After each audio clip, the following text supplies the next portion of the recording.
യേശു ഒരു സ്ത്രീയെയും യായൂറോസിന്റെ മകളെയും സൗഖ്യമാക്കുന്നു. ലൂക്കോസ് 8:40 മുതൽ 56 വരെ.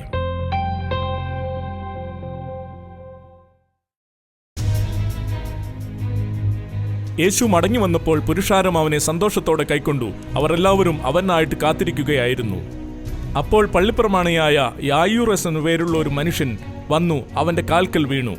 അവന് ഏകദേശം 12 വയസ്സുള്ള ഏകജാതയായ ഒരു മകൾ ഉണ്ടായിരുന്നു. അവൾ മരിക്കാറായതുകൊണ്ട് തന്റെ വീട്ടിൽ വരണം എന്ന് അവനോട് അപേക്ഷിച്ചു. അവൻ പോകുമ്പോൾ പുരുഷാരം അവനെ തിക്കിക്കൊണ്ടിരുന്നു.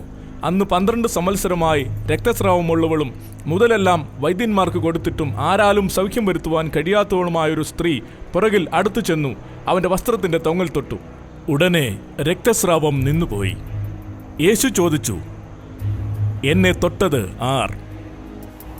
എല്ലാവരും ഞാനല്ല എന്ന് പറഞ്ഞപ്പോൾ പത്രോസ് പറഞ്ഞു, ഗുരു, പുരുഷാരം നിന്നെ തിക്കിത്തിരക്കുന്നു.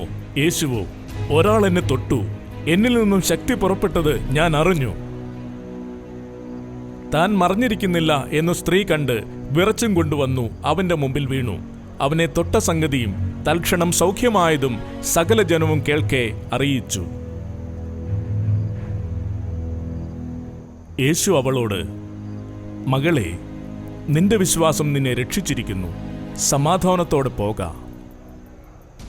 അവൻ സംസാരിച്ചു കൊണ്ടിരിക്കുമ്പോൾ തന്നെ പള്ളിപ്രമാണിയുടെ ഒരാൾ വന്നു, നിന്റെ മകൾ മരിച്ചുപോയി, ഗുരുവിനെ പ്രയാസപ്പെടുത്തേണ്ട. അതു കേട്ടപ്പോൾ യേശു അവനോട് പറഞ്ഞു, ഭയപ്പെടേണ്ട, വിശ്വസിക്കുക മാത്രം ചെയ്യുക, എന്നാൽ അവൾ രക്ഷപ്പെടും. വീട്ടിലെത്തിയപ്പോൾ പത്രോസ്, യോഹന്നാൻ, യാക്കോബ് എന്നിവരെയും ബാലയുടെ അപ്പനെയും അമ്മയും അല്ലാതെ ആരെയും അവൻ തന്നോടുകൂടെ അകത്തു വരുവാൻ സമ്മതിച്ചില്ല. എല്ലാവരും അവളെ ചൊല്ലി കരയുകയും മുറയിടുകയും ചെയ്യുന്നത് കണ്ടപ്പോൾ യേശു, കരയേണ്ട, അവൾ മരിച്ചില്ല, ഉറങ്ങുന്നത്രേ. അവരോ അവൾ മരിച്ചുപോയെന്ന് അറിയുക കൊണ്ട് അവനെ പരിഹസിച്ചു. എന്നാൽ അവൻ അവളുടെ കൈക്ക് പിടിച്ചു ഉറക്കെ പറഞ്ഞു, ബാലേ, എഴുന്നേൽക്കുക. അവളുടെ ആത്മാവ് മടങ്ങി വന്നു. അവൾ ഉടനെ എഴുന്നേറ്റു. അവൾക്ക് ഭക്ഷണം കൊടുക്കുവാൻ യേശു കൽപ്പിച്ചു. അവളുടെ അമ്മയപ്പന്മാർ വിസ്മയിച്ചു. സംഭവിച്ചത് ആരോടും പറയരുതെന്ന് അവൻ അവരോട് കൽപ്പിച്ചു.